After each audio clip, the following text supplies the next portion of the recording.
fascinating. Then tell us why you do the infrared sauna and the red light, and what is the red light then? Do you believe in, red light as well as infrared, and what is your process with photobiomodulation?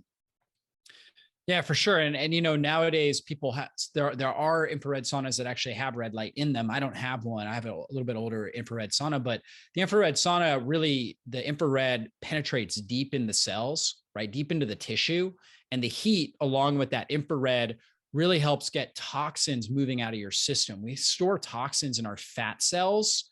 So if we have toxicity in our body, we want to mobilize it and get it out of the body, out of the system. And your body will eliminate it through your urine, your feces, your sweat, and your respiration. But if it's kind of stuck, clogged into your fat cells, you're not going to release it. So the infrared really helps with that. Also, infrared really activates these heat shock, and just being in heat activates these heat shock proteins, which stimulate higher and deeper levels of autophagy, which is your body's own kind of innate ability to take damaged proteins, and all of us have damaged proteins within our cells, and break them down, and then take the components and create new, healthier proteins, new, healthier mitochondria, new, healthier, structures within our cell.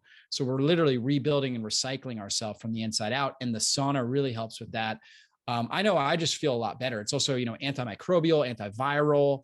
Like if I ever have a, viral issue, if I'm feeling under the weather, I'll get in my sauna 3 or 4 times during that day, right? To just kind of activate those heat shock proteins, activate autophagy, and to inhibit, replication of the virus, or, if I ate something bad and, I've got a bacteria or parasites or something like that, the heat and the infrared can really, really be helpful there. So I do that. And then, the red light therapy is more of mitochondrial reconditioning and circadian rhythm conditioning. So it's not going to penetrate super deep, but it gets on your skin, right? And it gets through your skin.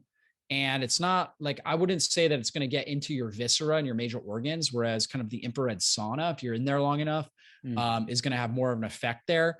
But the red light itself is very anti-inflammatory and healing for your skin.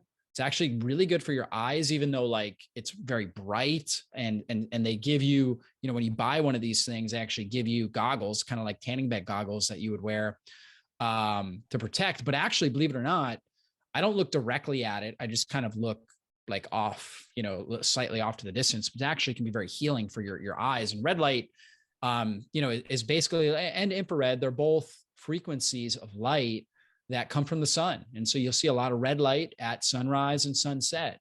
And so our ancestors are being exposed to these, but in our society today, we don't go out and spend, the first hour outside with the sunrise or the last hour at sunset, at least not often. And now we have an ability to kind of concentrate this sort of, these sort of wavelengths, and this idea of photobiomodulation, where these wavelengths are, a source of nutrition for our cells and our mitochondria. Yeah. We think about nutrition coming from calories, but really light is kind of like at the deepest level, one of the deepest levels we understand in chemistry is actually what really nourishes, cells of our body. So we do need calories, but, we have, I can't remember the term, but it's like a heteroautotrophic capacity. So we know plants are autotrophic, meaning they can produce energy just from sun, water, right? Like they need enough water, the sunlight stimulates, the chlorophyll and the chloroplasts on